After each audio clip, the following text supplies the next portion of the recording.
dhiironni keenya maaloo galjaajaan ta'ina dhiironni keenya naqaadha foonaa dhaqoo hin galjajina dhiirri keenya galjaajaadha foona nuti galjaaja miskiina rabbi hoolaa dhabarni hoola baay'ee dubartoonni bar rabbi sodaatanitti faasii gaaf nuun qalan malee nuti hoolaa dhabar hoola dhiironni keenya maa hoolaa taatu qoy naabcha dhiirri galjaajaadha bar dhiirri hin ta'u bar dubartoonni bar waaqayyo sodaatanitti malee gaafa faasii gaa nu qalatu bar hoolaa bar nuti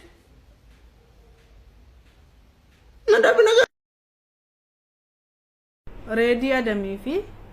obboleettii Mubaarak Musammaat wal fuudhe. Marra koo qaba gaa maashaallah wala fuudhanu. Isatu bulfata. Warra isaarratti gizee 100 yoo fuudhe maa isin galche isintu bulchaa fi maa isinif. Tu ay baaleekum. Maa bultii namaa keessa galtan isin. Uummata ajaa'ish. Inaafaan addiidhuma kana isin butuchitee dudda isin kutte jechuudha. Wama ija qabutti ni naaftanu waan maa isin galcheen jedhee baran maal jechuudha kun adda baasuu yaali gochuudha moo maa wal fuutaniidha moo maa naan galle wajjin waa'een isaa naan galle qoy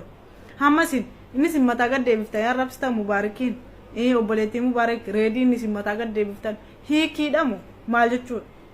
jarriyoona fiqirii dabalaattan malee jibba dabalaan jirtan kana hubadhaa achitti jarriyoona wayyaa tokko keessa ciitte kolfa isinitti marumaanii ciccitaatti ummata gowwa akka dhalatetti jiru Oromoottis gaafatamummaan qabne yoo hin jedhanu ta'e ana asaan koo manguddoo wajjin tokko jedhaa kansaa dhimma buleettii jettan immoo mirgasiiti mirga buleettii kooti miti mirga keetu kabajeen si wajjin jiraataaraan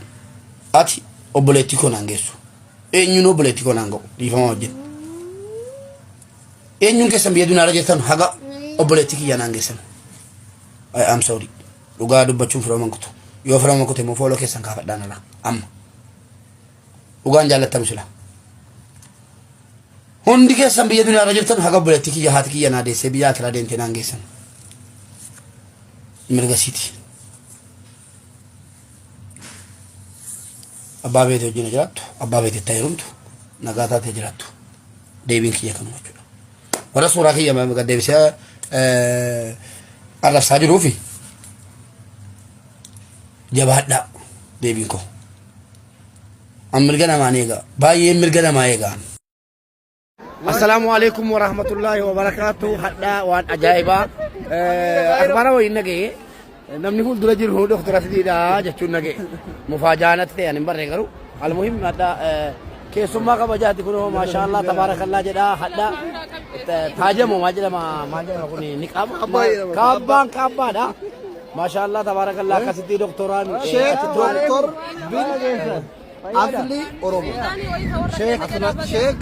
doktor Afli Orofaan hungaa yaada gurbaa wadda akkasi waraabbachuun anni kan footoo kaafachuu maraataa dhagaa gurbaatii tana viidiyoo waraabadha bakka tuufigee doktor kuno hadha taaja akkasitti keessa bu'ee taajamu kaabbaa keessa bu'ee akkasitti shaha jedhaa jira ayyaana gaarii siif haa ta'u siif jennee ragaa. Obboleettii Keeriyyee koo dhiifam sirraa turree dhiqqoo biyyi turree Eid Mubaarak baga ayyaana waggaa geesse ayyaana gaarii Eid Mubaarak anillee thank you anillee gammeellee. Hi guys, assalamu alaikum warahmatullahi wabarakatuh. Harakata gooten jedhina malee arra dhiirotaaf dhufe viidiyoo kana share godha wallahi alazim dhiironni kenna qoy an